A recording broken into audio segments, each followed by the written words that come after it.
Selon le dictionnaire Oxford, la religion signifie la croyance en une puissance surhumaine, un dieu ou des dieux personnels qui méritent d'être adorés et obéissants. La religion signifie donc la croyance en Dieu. Je commence mon exposé en citant un verset du Coran, la sourate Al-Imran, chapitre numéro 3, verset numéro 64, qui dit قل يا أهل الكتاب « Dis aux gens du livre, تعالوا إلى كلمة سواء بيننا وبينكم venez à un accord entre nous et vous. » Quelle est la première condition? ألا نعبد إلا الله C'est que nous n'adorions qu'Allah, ولا نشرك به شيئا que nous ne lui associons aucun associé, ولا يتخذ بعضنا بعضا أربابا من دون الله et que nous ne donnions pas parmi nous d'autres seigneurs ni prêteurs en dehors d'Allah.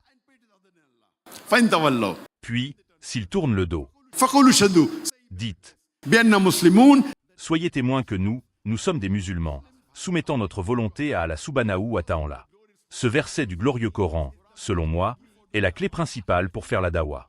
Il est dit, تعالوا إلى كلمة سواء بيننا وبينكم concluons un accord entre nous et vous. Lorsque vous parlez avec des non-musulmans, le mieux est de conclure un accord avec les autres.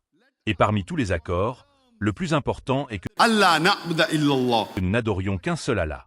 Pour comprendre le concept de Dieu dans une religion, le mieux est d'essayer de comprendre ce que les écritures de cette religion disent de Dieu.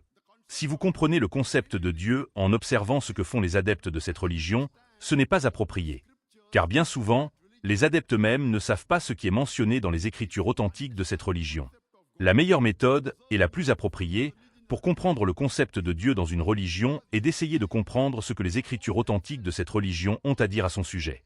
Les principales religions du monde peuvent être divisées en religions sémitiques et religions non sémitiques. Les religions non sémitiques sont elles-mêmes divisées en religions aryennes et religions non aryennes. La religion aryenne est divisée en religions védiques et non védiques. Les religions sémitiques sont celles pratiquées par les Sémites, les descendants de Sem, le fils de Noé, qui est également mentionné dans la Bible dans le livre de la Genèse chapitre mai 2011. Les religions sémitiques sont donc celles pratiquées par les Sémites, suivies par les Juifs, les Arabes, les Assyriens, qui parlent l'hébreu, l'arabe, l'assyrien, le phénicien. Les principales religions sémitiques sont le judaïsme, le christianisme et l'islam. Toutes ces religions sont des religions prophétiques. Les religions non sémitiques se divisent en religions aryennes et religions non aryennes.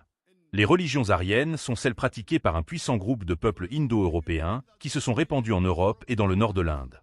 Les religions aryennes se divisent en religions védiques et non védiques.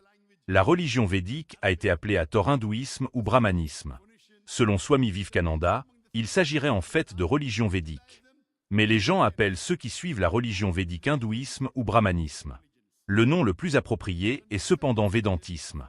Les religions aryennes d'origine non védique sont le bouddhisme, le sikhisme, le jaïnisme, le parsisme, etc. Les religions non aryennes sont divisées en fonction de leur origine. Par exemple, celles qui sont originaires de Chine, c'est-à-dire le confucianisme, le taoïsme, celles qui sont originaires du Japon, le shintoïsme, etc. Mais la plupart de ces religions non aryennes n'ont pas de concept de Dieu. C'est la raison pour laquelle on les appelle plutôt des systèmes éthiques. Aujourd'hui, dans mon exposé, je parlerai principalement des religions sémitiques et des origines non sémitiques des Aryens.